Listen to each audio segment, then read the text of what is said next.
Jaundice, types and causes. Normal total serum bilirubin is 0.2 to 1 milligram per deciliter. Jaundice becomes clinically evident when total serum bilirubin is more than 2 to 3 milligrams per deciliter.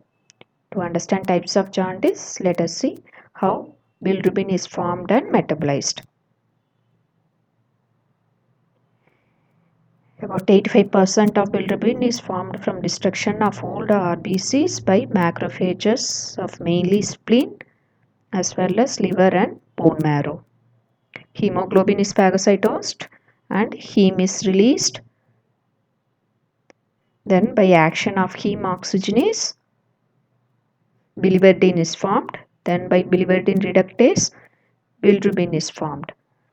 Remaining bilirubin is formed from ineffective erythropoiesis in the bone marrow and also from breakdown of heme proteins.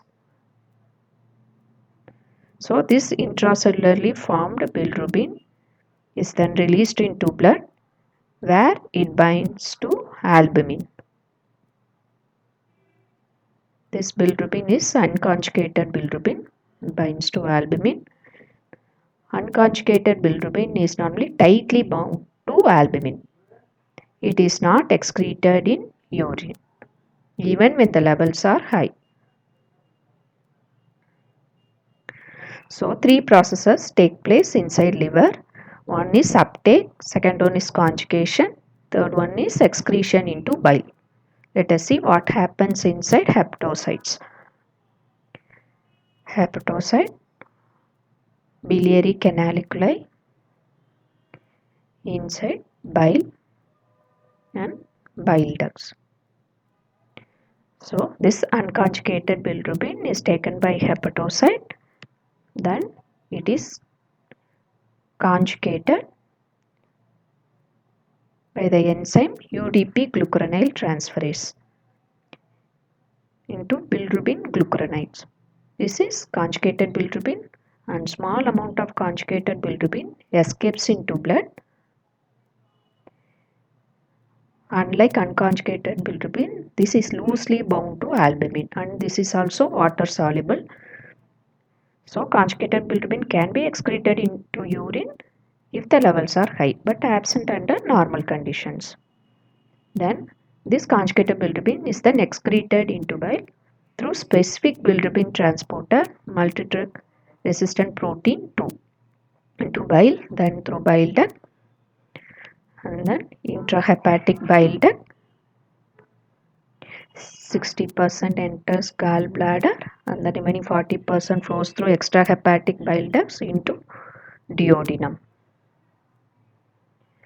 From duodenum reaches colon. After small intestine reaches colon, then there it is acted by colonic bacteria and is converted into colorless urobilinogen. Most of the urobilinogen is converted into stercobilinogen, which is further oxidized to stercobilin, which gives stool its color. A small amount of urobilinogen enters portal venous blood and reaches liver. It is taken by the liver and then re-excreted. And then small amount reaches kidney and is excreted in urine.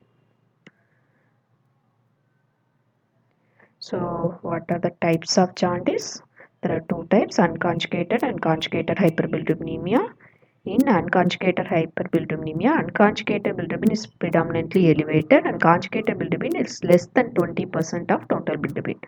Here the defect is in the steps up to conjugation. In conjugated hyperbilirubinemia, conjugated bilirubin is more than 20% of total bilirubin. Here bilirubin is conjugated but there is defect in the excretion of this conjugated bilirubin. So this conjugated bilirubin re-agitates into blood and is excreted in urine. This gives rise to high colored urine. So causes of unconjugated hyperbilirubinemia, RBCs are broken down and bilirubin is formed. So whenever there is excessive production of bilirubin due to increased destruction of RBCs, then unconjugated hyperbilirubinemia results. Causes include hemolytic anemia, ineffective erythropoiesis, example is vitamin B12 deficiency, and then any hematomas, that is extravasated blood. And then this bilirubin is bound to albumin, and then three processes: uptake by the liver. This is inhibited by drugs like rifampicin. And then conjugation by the enzyme UDP-glucuronyl transferase. This is affected if there is any defect in the enzyme. Causes could be physiological jaundice, where there is immaturity of the enzyme as well as there is increased RBC destruction. Then Crigler-Najjar syndrome and Gilbert syndrome. Here there is reduced or absent activity of this enzyme. And then breast milk jaundice, where there are inhibitors to this enzyme. Causes of conjugated hyperbilirubinemia. After conjugation, there is excretion. So all these uptake, conjugation and excretion are affected hepatocellular jaundice. Example, viral hepatitis. Here there is damage to hepatocytes. So all these three are affected. And then excretion into bile canal plate to this MRP2 transporter.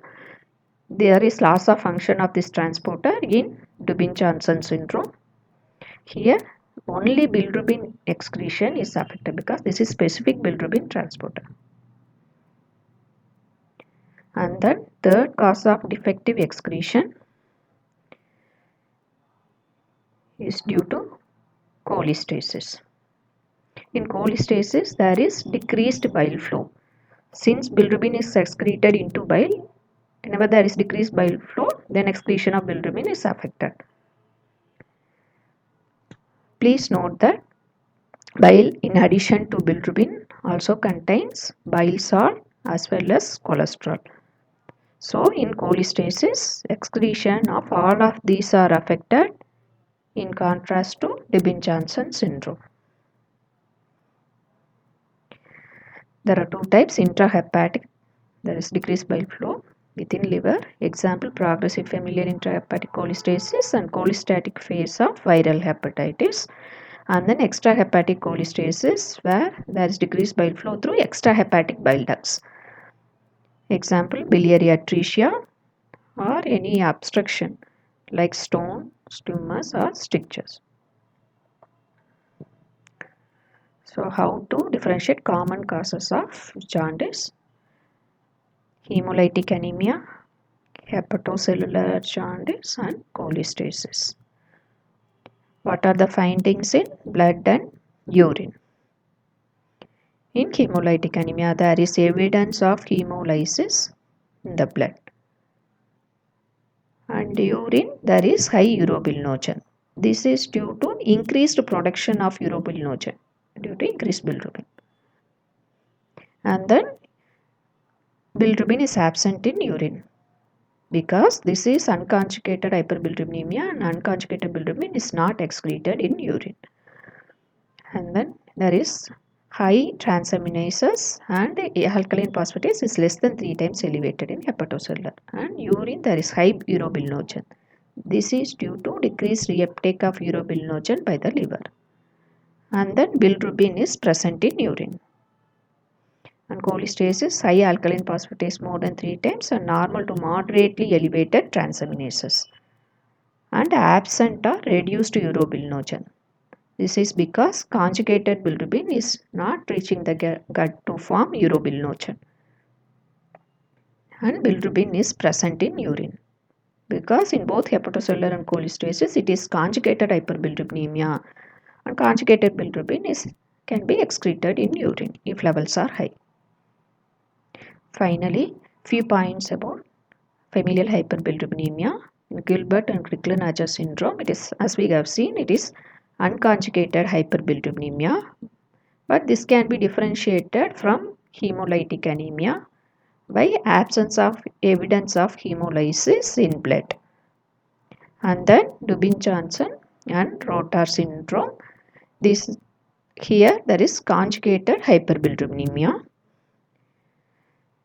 This can be differentiated from more common causes of conjugated hyperbilirubinemia like hepatocellular and cholestatic jaundice by presence of normal liver function test in these syndromes.